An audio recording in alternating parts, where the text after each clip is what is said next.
मित्रों, आप देखना शुरू कर दिए हैं बिहार की खबर। ये राजद सुप्रीमो लालू प्रसाद यादव के जन्मभूमि यानी सूबे के उप मुख्यमंत्री तेजस्वी यादव के गृह प्रखंड मुख्यालय परिसर में माले के द्वारा धरना प्रदर्शन किया जा रहा है। भोरे विधानसभा का प्रतिनिधित्व करने के इच्छुक रह चुके जितेंद्र पासवान जी भी यहाँ इस धरना प्रदर्शन में मौजूद हैं। हम इनसे जानकारी लेंगे कि धरना प्रदर्शन क्यों हो रहा है। जैसे कि धरना प्रदर्शन इसलिए किया जा रहा है कि फुलवरिया ब्लॉक की जो गरीब भूमिहीन जो लोग हैं, जिनके पास रहने के लिए ज़मीन नहीं है, बहुत सारे ऐसा गरीब जो लोग हैं जिनको आज तक राशन कार्ड नहीं बन पाया है। तो ये जनता की जो समस्या है, उन समस्याओं को लेकर आज हम लोग फुलवरिया ब्लॉक में आज हम लोग धरना दिए हुए हैं। धरना प्रदर्शन का उद्देश्य क्या है और कितने दिनों तक ये धरना प्रदर्शन का उद्देश्य यही है कि जनता की जो सवाल है, इस सवाल को लेकर जो हम लोग प्रदर्शन कर रहे हैं, इस जिला के हर एक ब्लॉक में भाकपा माले द्वारा प्रदर्शन किया जा रहा है। और जनता की जो सवाल है, हम लोग मेमोरेंडम हम लोग बनाए हुए हैं और जब तक उस समस्याओं का निदान नहीं होगा, आंदोलन जारी रहेगा। किस किस बिंदु को लेकर आपके द्वारा ये धरना प्रदर्शन किया जा रहा है? फुलवरिया प्रखंड के कोयला जमा मुसहर लोगों को भूदान से पर्चा मिला था। मुसहर लोगों ने उस ज़मीन पर झोंपड़ी भी डाली थी, मगर वहाँ दबंगों के दबाव में उन झोंपड़ियों को ढा दिया गया। जबकि वहीं पर भूदान की ज़मीन पर कुछ लोगों ने हाल के दिनों में मकान बना लिया। जब कुछ भूदान की ज़मीन पर मकान बन सकता है, तो मुसहर लोगों को ज़मीन जो भूदान में ज़मीन मिली है, उस ज़मीन पर मुसहर लोगों को क्यों नहीं बस सकते हैं। इसलिए उन मुसहर लोगों को उस ज़मीन पर बसाया जाए तथा प्रखंड के तमाम भूमिहीनों को 5 डिसमिल ज़मीन दिया जाए। दूसरा, महिला पहलवानों के साथ यौन अत्याचार के अभियुक्त भाजपा सांसद ब्रजभूषण शरण सिंह को गिरफ्तार किया जाए। रिश्वत लेकर दाखिल मजदूरी 600 रुपये तथा साल में 200 दिन काम दिया जाए। 3000-4000 रुपये लेकर राशन कार्ड बनाया जा रहा है, इस पर रोक लगाई जाए तथा जो लोग इसके लाभुक हैं उनको राशन कार्ड बनाया जाए। 200 यूनिट तक गरीबों का बिजली बिल माफ़ किया जाए। 2000-3000 20,000 30,000 रुपया रिश्वत लेकर इंदिरा आवास दिया जा रहा है, इस पर रोक लगाई जाए तथा जो लोग इसके लाभुक हैं उन इंदिरा आवास दिया जाए।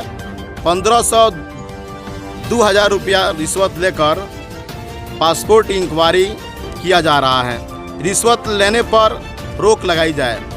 गंडक नहरों की सफाई और अंतिम छोर तक पानी पहुंचाने की गारंटी की जाए। ये बथुआ बाजार में गरीबों के झोंपड़ियों पर बुलडोजर चलाकर ढा दिया गया था। उन तमाम भूमिहीनों को उस ज़मीन पर पर्चा दिया जाए। अच्छा जितेंद्र जी, जो पासपोर्ट इंक्वायरी की बात कर रहे हैं, तो गोपालगंज एसपी के द्वारा ये तो अति कर दिया गया है कि हाँ, कहीं भी पासपोर्ट इंक्वायरी में जो रुपये दिया जा रहा था उसे नहीं देना है। जैसे कि कोई दे रहा है तो उसकी सूचना देना है। जैसे कि जो एसपी साहब जो ये फरमान जो जारी किए हुए हैं, तो ये बात सही है, लेकिन हर एक थाना में प्राइवेट आदमी को लोग रखे हुए हैं, चाहे वो थाना हो, चाहे आप फतुआ चले जाइए इंस्पेक्टर के पास, चाहे पासपोर्ट इंक्वायरी हो, या किसी तरह से अगर गलत किसी पर मुकदमा हो जा रहा है तो नाम निकलवाने के नाम पर इंस्पेक्टर का पास चले जाइएगा, वो भी प्राइवेट आदमी को रखे हुए हैं। एक नाम निकलवाना है तो आपको 10,000 20,000 रुपये रिश्वत देना होगा, तब जाकर नाम निकलेगा। कॉन्फिडेंस के साथ कैसे कर? बिल्कुल ये हो रहा है हम लोगों के पास, चूँकि हम लोग जनता से जुड़े हुए हैं, बहुत सारे मामला हम लोग के पास आता है, लोग बताते हैं कि ऐसा हो रहा है। अब अभी अगर कहा जाए, अगर एसपी साहब जो बात बोले हुए हैं कि रिश्वत नहीं लिया जा रहा है, तो उनको अपना एक साइलेंट तरीका से मैंने किसी को मैंने टीम गठित कर और इस बिंदु पर मैंने जांच कराना चाहिए। जो प्राइवेट लोग रह रहे हैं उन्हीं के थ्रू से पैसा लेकर और वहाँ तक पहुँचाया जा रहा है। अच्छा, अभी आपका एक संबोधन हम सुन रहे थे जिसमें भाजपा सरकार पर आप गरज रहे थे महंगाई को लेकर। जैसे देखिए, जैसे गैस को लेकर, दाल को लेकर आपका क्वेश्चन उठ रहा था, क्या कहेंगे? जैसे कि अभी ये बात तो सही है कि 9 साल के अंदर में जिस रफ्तार से महंगाई आसमान छू रही है, तो मुझे लग रहा है कि इस देश के तमाम जो गरीब जो लोग हैं उन लोगों का जो किचन का जो सुविधा है, एक तरह महंगाई के दबाव में उनका पूरा का पूरा एक तरह से कहा जाए कि सिस्टम बिगड़ चुका है। ठीक से उनको भोजन नहीं मिल पा रहा है। तो मैं मोदी सरकार से मैं कहना चाहता हूं कि जिस रफ्तार से महंगाई बढ़ रहा है, इस परिस्थिति में गरीब कैसे 2 टाइम भोजन ले पाएंगे, इस पर मोदी सरकार को विचार करना चाहिए। इसलिए हम लोग ये अभियान चला रहे हैं कि 2024 का जो चुनाव होगा तो ये महंगाई जो एकदम ऊंचाई चढ़ाई पर चला जा रहा है, तो मोदी सरकार को इसीलिए हम लोग आह्वान कर रहे हैं कि मोदी सरकार को 2024 के चुनाव में उखाड़ फेंकेंगे हम लोग। केंद्र सरकार में मोदी की सरकार है जी, और अब मोदी सरकार पर इतना बड़ा आरोप लगा रहे हैं, आपके अंदर भय नहीं है? जैसे कि देखिए, हम लोग गरीबों के साथ में रहते हैं, किसानों के साथ में रहते हैं, महिलाओं के साथ में रहते हैं। अगर कहीं भी किसी पर अन्याय होता है तो हम लोग निधड़क लोगों के पक्ष में हम लोग बात को रखते हैं। नहीं, अभी आप कुछ देर पहले बता रहे थे कि जैसे राहुल गांधी की सदस्यता रद्द की गई, उस तरह से आपको भी तो गिरफ्तार किया जा सकता है। जैसे कि देखिए, हम पर जो मुकदमा जो हुआ विजयपुर थाने में, तो विजयपुर के अवाम या पूरे इस जिला के लोग जानते हैं मेरे बारे में कि हम लोग क्या करते हैं। हम लोग कहीं भी, हम लोग जो लोकतांत्रिक जो व्यवस्था है उस व्यवस्था पर हम लोगों का भरोसा है। हम लोग कहीं भी किसी का सवाल होता है तो हम लोग धरना करते हैं, प्रदर्शन करते हैं, हम लोग रोड जाम कराते हैं। और जो हम पर जो ये आरोप लगाया गया कि जितेंद्र पासवान के द्वारा ये हत्या करवाया गया हुआ है, पूरा का पूरा एक तरह से कहा जाए कि ये एक तरह से झूठा आरोप हम पर लगाया गया।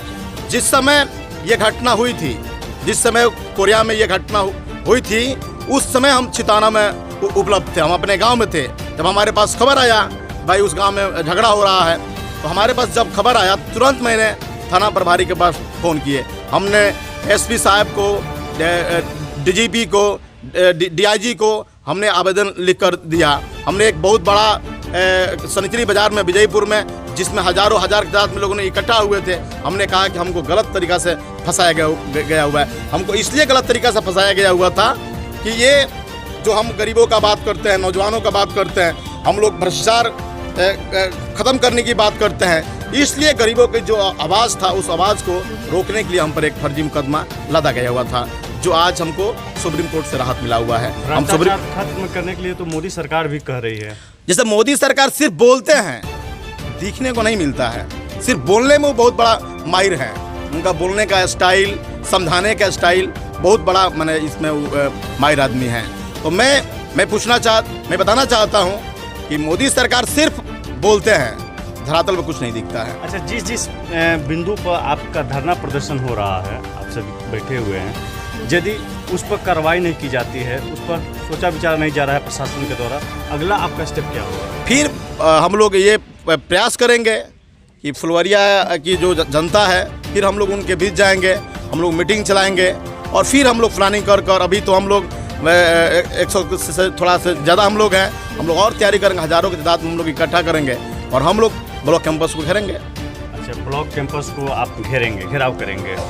अच्छा, एक और लास्ट क्वेश्चन है आपसे, जो पहलवानों पर जो धरना प्रदर्शन बैठे हुए हैं उन्हें भी जबरन गाड़ी में लाद कर उनको मुकदमा दर्ज कर दिया गया, चूँकि क्या कहिएगा? चूँकि उन्हें न्याय मिलेगा या नहीं? जैसे कि दिल्ली के अंदर जो महिला पहलवानों के साथ में जो यौन शोषण हुआ है, तो यौन शोषण जो हुआ है तो उन लोगों द्वारा कहा जा रहा है कि हमारे साथ यौन शोषण हुआ है, और जो भाजपा के जो सांसद हैं ब्रजभूषण सिंह, उन पर मुकदमा होनी चाहिए।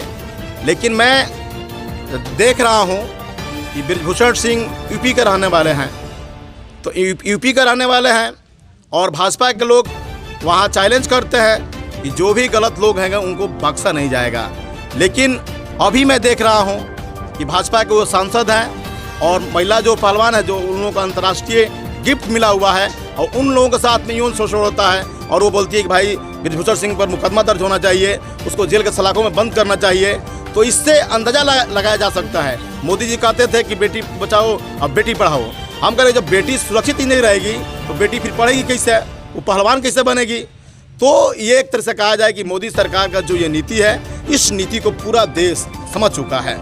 तो मोदी सरकार को 2024 के चुनाव में सारा एक एक चीज़ को जोड़कर लोग हिसाब कर देंगे, इनकी विदाई कर देंगे। अच्छा, देश में नया संसद भवन बना हुआ है, जो क्या देश के लिए नया संसद भवन की आवश्यकता थी? जैसे कि देखिए, जो नया संसद भवन बना हुआ है, मैं इसका विरोधी नहीं हूँ, लेकिन संविधान से यह देश चलता है। तो संविधान में यह बात साफ साफ लिखा हुआ है कि नया संसद भवन बनेगा तो उसका उद्घाटन कौन करेंगे? राष्ट्रपति को करना चाहिए। लेकिन ये मोदी सरकार जो बात करते हैं हिंदू राष्ट्र, तो पूरे देश के तमाम जो ढोंगी लोग थे, जो ढोंगी बाबा लोग थे, उन लोगों को पार्लियामेंट के अंदर एंट्री कराते हैं और उन लोगों से उद्घाटन कराते हैं। या इस देश के लोगों को क्या मैसेज देना चाहते हैं? ये तो यही मैसेज देना चाहते हैं कि हम हिंदू राष्ट्र बनाना चाहते हैं। तो लोग नहीं जानते हैं। आज से 30 साल 35 साल का आप इतिहास उठाइएगा तो किस तरह का यह हिंदू राष्ट्र था। यहाँ बहुत आप चले जाइएगा 1 किलो 2 किलोमीटर की दूरी पर हर गांव में दबंग लोग रहते थे, किसी को ठीक से लोग खाट पर नहीं बैठने देते थे, छुआछूत वाला समस्या था। फिर वही दिन ही लोग लाना चाहते हैं। तो हम लोग अभी देश में जो महागठबंधन जो बन रही है, तो हम लोग ये इस बात को हम लोग समझ रहे हैं कि मोदी सरकार से क्या क्या खतरा है। तो संविधान को बचाने के लिए, मुल्क को बचाने के लिए, इसीलिए इस देश में विपक्षी पार्टी एक प्लेटफॉर्म पर आ रही है। 2024 में महागठबंधन की कैसी तैयारी है? अब 2024 का चुनाव पूरे देश के तमाम जो विपक्षी जो लोग हैं, वो सारे लोग, और बिहार के जो महागठबंधन है, अभी तो मैं देख रहा हूँ कि बिहार ही पूरे देश का नेतृत्व कर रहा है और ये आह्वान किया जा रहा है कि मोदी सरकार को उखाड़ना है। तो बिहार से ही एक मॉडल हम लोग फेस कर सकते हैं, जिसका बिहार उदाहरण रहा हुआ है। बिहार में तो एनडीए का सरकार था, नीतीश जी ने महागठबंधन में शामिल हो गए, और जब नीतीश कुमार जी जब महागठबंधन आए तो पूरे देश में एक बहुत बड़ा मैसेज गया हुआ है, जो अभी अपने कर्नाटका चुनाव में देखे हुए हैं कि किस तरह मोदी सरकार का हार हुआ, बीजेपी का हार हुआ, आरएसएस का हार हुआ। 2024 में महागठबंधन का मुद्दा क्या होगा कि आप मोदी सरकार को गिरा सकें? अभी तो देश बचाने की लड़ाई चल रही है, संविधान बचाने की लड़ाई चल रही है। मुल्क जब बचेगा, संविधान जब बचेगा, तो फिर देश में क्या क्या करना है वो एजेंडा तय हो जाएगा। चलिए ठीक है, हम कुछ और धरना प्रदर्शन में कुछ और लोग भी बैठे हुए हैं, हम उनसे भी जानकारी लेंगे। धरना प्रदर्शन में एक और भी सज्जन बैठे हुए हैं, उनसे जानकारी लेंगे कि धरना प्रदर्शन का मुख्य उद्देश्य क्या है। भाकपा माले के तरफ से सबसे पहले आप दोनों जो लोग हैं इस चैनल को पार्टी के तरफ से और यहाँ उपस्थित तमाम लोगों के तरफ से स्वागत है। पहले जब राज प्रथा था तो राज प्रथा के तरफ कुछ और था, बता कुछ और है। किस बिंदु को आप धरना प्रदर्शन कर रहे हैं? वही बिंदु है जो हम बता रहे हैं। वही बिंदु है कि संविधान का भी सवाल है। जो संविधान आज जो है को तोड़ा मरोड़ा जा रहा है, संविधान को बदलने का प्रयास किया जा रहा है, संवैधानिक ढांचे को जो है चारों तरफ से आरएसएस के शिकंजे में उसको कसा जा रहा है, और जो है शिक्षा से लेकर के जितनी भी चीज़ें हैं, जो जनतांत्रिक अधिकार है, उन अधिकारों को जो है सीमित किया जा रहा है। अगर जनता अपना धरना प्रदर्शन कर रही है, अगर जैसे मान लीजिए कि जो वर्ल्ड लेवल के रेसलर हैं, पहलवान हैं, और उनको एक मात्र एफआईआर के लिए जो इंटरनेशनल लेवल के लोग हैं, और एक एफआईआर के लिए जो है दूसरे बार धरना पर जंतर मंतर पर बैठना पड़ा, उसके बावजूद भी एफआईआर आज की भाजपा हुकूमत नहीं कर पाई, तो सुप्रीम कोर्ट जाना पड़ा, और सुप्रीम कोर्ट से आदेश हुआ तब जाकर के एफआईआर। वैसे रेसलर जो वर्ल्ड लेवल के लोग हैं, उनका एफआईआर सुप्रीम कोर्ट जाने पर हो रहा है, तो आम आदमी का जो है एफआईआर का क्या मतलब रह जाएगा, इतना समझ लीजिए। तब जाकर मोदी सरकार से एक दिन पीछे हटे हुए हैं।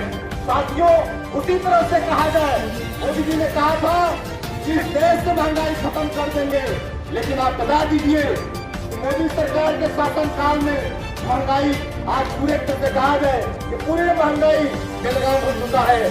चाहे गैस का अगर हम लोग बात करें, 2014 में गैस जो रिफिल मिलता है उसका दाम था 400 रुपया, आज हो गया है 1200 से लेकर 1300 रुपया आपका गैस का बाटल मिल रहा है। जो दाल है, दाल का दाम आज हो गया 100 से पार हो चुका है। जो सरसों जो तेल है, जिस तेल से भुजिया सब्जी बनाकर अपना लोग जीवन बसर करते थे, आज सरसों का तेल 150 रुपया लीटर तेल मिल रहा है। ये तमाम जो चीजें प्रखंड मुख्यालय में जो धरना प्रदर्शन हो रहा था, मैंने बखूबी क्वेश्चन किया और आप लोगों को दिखाने का प्रयास किया। और मेरा खबर कैसा लग रहा है आप सभी को कमेंट बॉक्स में ज़रूर दिखाएंगे। मेरे चैनल को सब्सक्राइब करें, लाइक करें, कमेंट करें, शेयर करें। जय हिंद।